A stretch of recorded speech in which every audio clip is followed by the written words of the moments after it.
Studi independen merupakan salah satu program MBKM untuk belajar dan mengembangkan diri mahasiswa melalui kegiatan di luar kampus. Studi independen terdapat beberapa bidang, salah satunya yaitu bidang organik. Studi independen organik dilakukan di persawahan Kelurahan Keranjingan dengan pengaplikasian pupuk organik hidrolisat ikan. Pupuk hidrolisat ikan disemprotkan pada lahan sebesar 4.250 meter persegi. Penyemprotan hidrolisat ikan dilakukan sebagai tambahan sehingga tidak mengubah perlakuan petani terhadap sawahnya. Aplikasi hidrolisat ikan pada persawahan dibagi menjadi dua perlakuan, yaitu perlakuan kocor pada tanah dan perlakuan semprot pada saat padi mulai terbit.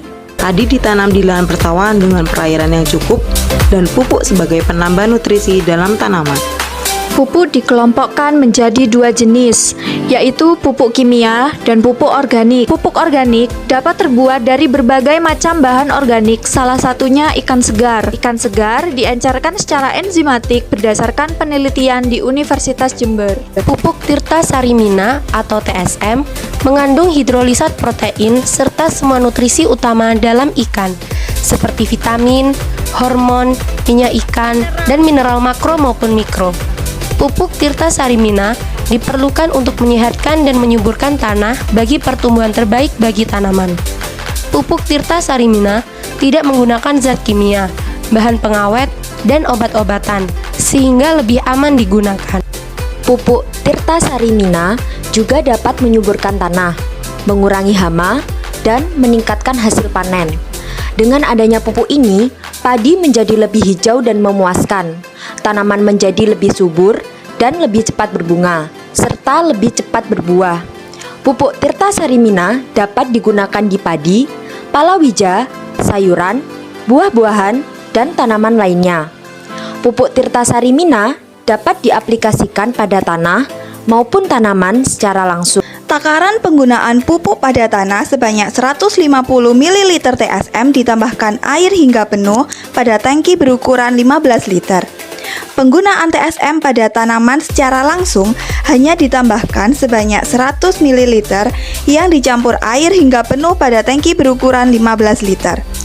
Pupuk Tirta Sarimina pada padi disemprotkan setelah terbit atau pada masa tanam kurang lebih 55 hari setelah tanam sebanyak 4 hingga 5 kali semprot.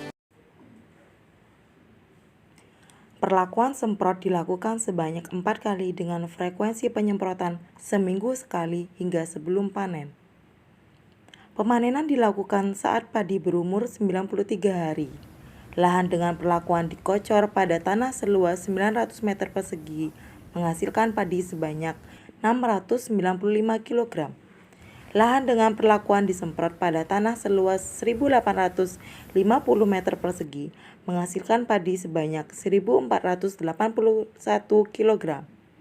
Lahan dengan non-perlakuan seluas 1830 meter persegi menghasilkan padi sebanyak 1320 kg. Pupuk TSM ini kan kita gunakan ke varietas nutrisi.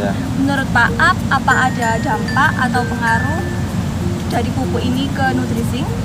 Kalau dampaknya sangat signifikan, Mbak. Yang pertama,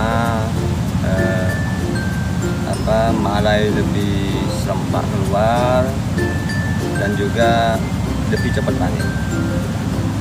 Jadi lebih baik ya, Pak, lebih baik dibandingkan yang tidak menggunakan pupuk TSM ini.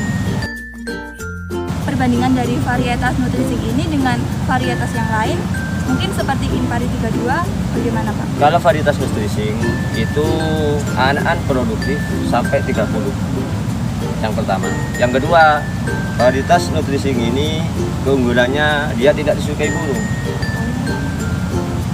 Sehingga potensi hasil lebih maksimal.